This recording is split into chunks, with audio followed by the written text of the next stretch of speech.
breaking news. I'm Grant Cohn. This is Coach Noah Johnston. And there is breaking news. Mike Silver of the San Francisco Chronicle posted this today. It's time for San Francisco 49ers to let go of some fantasies, whatever that means, and embrace reality. Barring a seismic jump by Trey Lance and a shocking regression by Brock Purdy, or an unfortunate injury, Purdy is the team starter in 2023. And then Silver writes in his article, on Thursday, I talked to two people with knowledge of the organization's plans, and they confirmed what is already semi-obvious. The battle is over, and Purdy has won. What do you think of this news? I mean, it should be what he said, right? Isn't it kind of semi-obvious? Isn't it like, I mean, to me, it's like if there were a pitcher in the fifth inning throwing a perfect game, 40 pitches in, and we had like a mid-game report from an insider saying, I have it on good authority that this pitcher is going to be coming out for the sixth inning. Thank you very much. He called it. How did he know? He was so connected. No offense. I love you, Mike. I'm sure he's connected. But it's like, yeah, of course. I was going to say before, like, we haven't heard from Mike in a minute, right? Like, yeah. And whatever it is, it's like to dance on Trey Lance's grave. Why? I don't understand. Whatever. This is very obvious that this is obviously going this direction. If he loses a game, it'll be his first. And how could you bench him for losing his first game in the playoffs? Like, it's kind of expected for a rookie. Right. He would have to, like, if he loses a game. He'd have to throw like 4 interceptions and not be able to do. He'd have to play like Jimmy Garoppolo in the playoffs, right?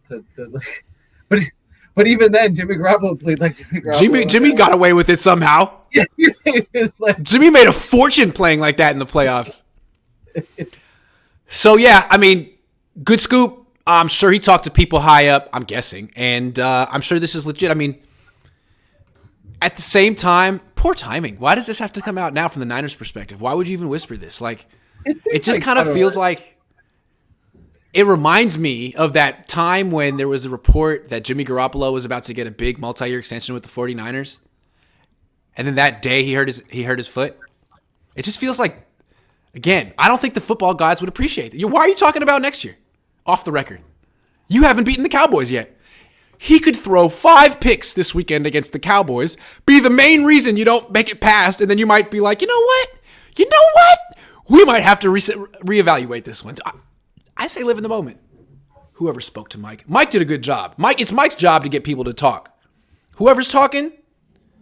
Yeah, I don't think he's not making anything up. I think he is talking to somebody in the organization. And no doubt.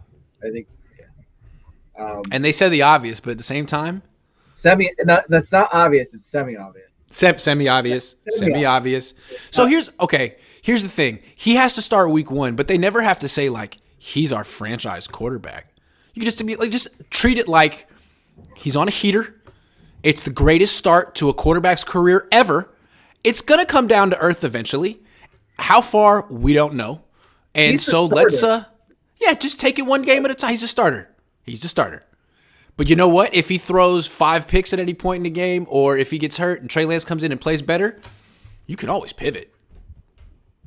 But I think I was watching the show with you and your father made a good point. Is like, and this is how I feel, is that the 49ers quarterbacks they always get hurt. Like, so why would you, if you're the backup, a la Trey Lance, why would you not think you're not going to get your shot?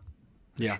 Again, if you're just tuning in, the breaking news is that Mike Silver of the San Francisco Chronicle spoke to 2 people in the Niners organization who gave to him on good authority that Brock Purdy will be the 49ers starting quarterback next season. He has won the job.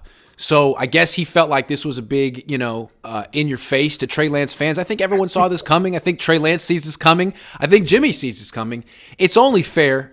There's no decision to really make here. Brock Purdy took the decision out of everyone's hands, which is what can be very cool about sports. What are you going to do? And you know what? The other thing that's cool about sports is we don't know what's going to happen next year. Just because he's playing well now doesn't mean that he'll play well next year. There could be a book on him. He could become a turnover machine. He could become a diva who starts going off script all the time. You know what I mean? Who knows? I don't know. I doubt that, by the way. But funny things happen in life. No, it is. It's funny because right, one of the guys that they compare him to, uh, not necessarily his playing style, but this kind of the story is Kurt Warner, right? Mhm. And what happened with Kurt Warner, right? Kurt Warner replaced somebody because due to an injury. Then Kurt Warner got replaced because of an injury because Mark Mhm. Bulger came in and Bulger had Mhm. he had a good enough season, I think good enough season plus to be like, hey, he's our starter. And then they Mhm. moved on from Kurt Warner, right? So it's just interesting how that stuff works. I compare him most to Russell Wilson. Yeah, yeah, There, it's not playing style.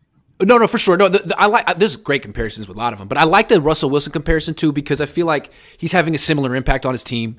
Russell Wilson walked onto a freaking loaded Seahawks roster, but they were mediocre because of their quarterback, and he was he wasn't as good as it seemed in retrospect, but he was at that price point, at that point in his career on that team, he was great, and the team was hard to beat with him on the field, and I feel like Purdy can do But some of that. You know, Russell, but also Russell Wilson at the time, the third round pick, he was an aw shucks, humble, whatever it takes team guy, man of faith. Not that he lost that, but look at him now. I mean, he's married to Ciara. He's like one of the biggest star diva guys in the league. A lot of people seem to really not like him, including most of his teammates. I mean, things happen over the course of a career. So I'm not saying the Niners should give Brock Purdy the big Russell Wilson contract because that was not the right move for Seattle.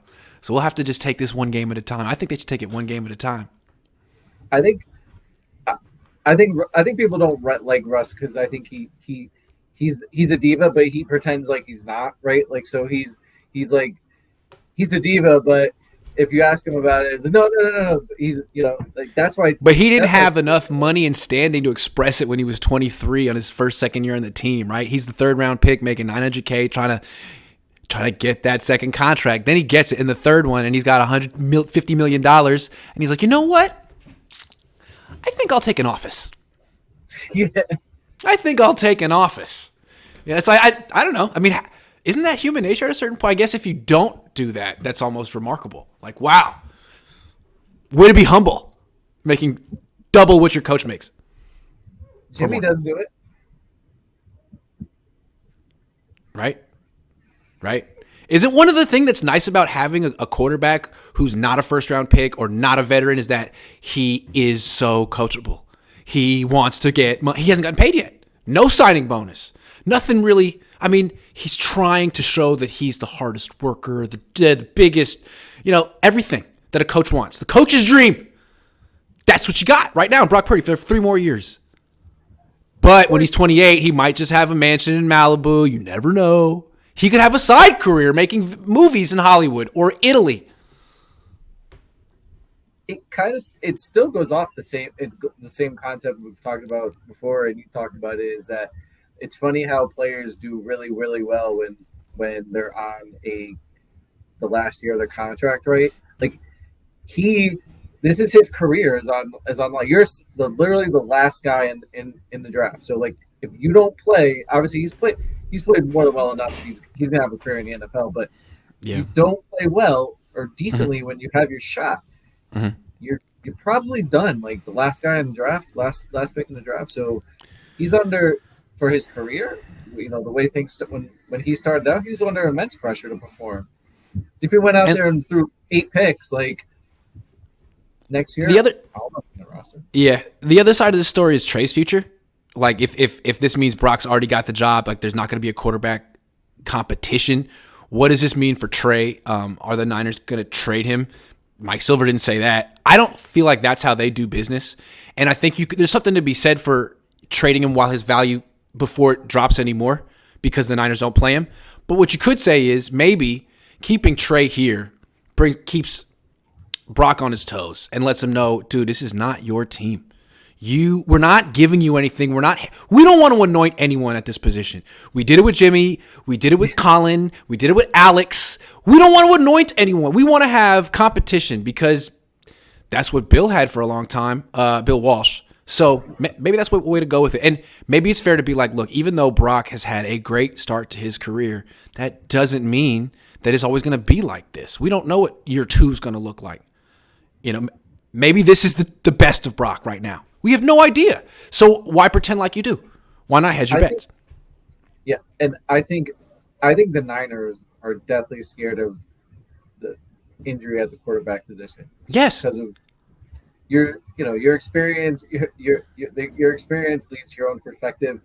They've lost seasons due to injury at the quarterback position. So if they moved on from Trey, I don't think they wouldn't do it without like a real backup plan. And this season, they would only have to go back to this season, right? To look at that, like, whoa, like keeping Jimmy, and then we found Brock, like that saved the freaking season. Imagine if Nate Sudfeld was the quarterback right now. I'm with you. How many quarterbacks made it through 17 games without getting hurt and missing a game this year?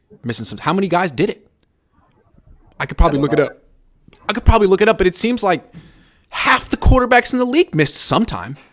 And what's interesting is now every quarterback in the playoffs that's left standing is in his 20s and mobile. So it seems like to have real success in the NFL, you have to be able to move. And why is that?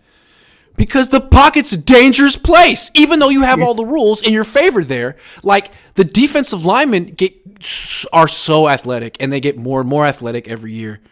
And so you have to get outside the pocket. And then when you get outside the pocket, none of the rules protect you. So you run around. I mean, it just seems like you're going to get hurt one way or another. Probably. Right. Probably. Unless you're Tom Brady. But certain quarterbacks you're literally not allowed to breathe on. And I don't think Brock Purdy's reached that level of fame yet like Tom Brady has. You can't look. If you look at Tom Brady a certain way, that's a 15-yard penalty. Side-eyeing Tom Brady, he didn't appreciate it. 15 yards.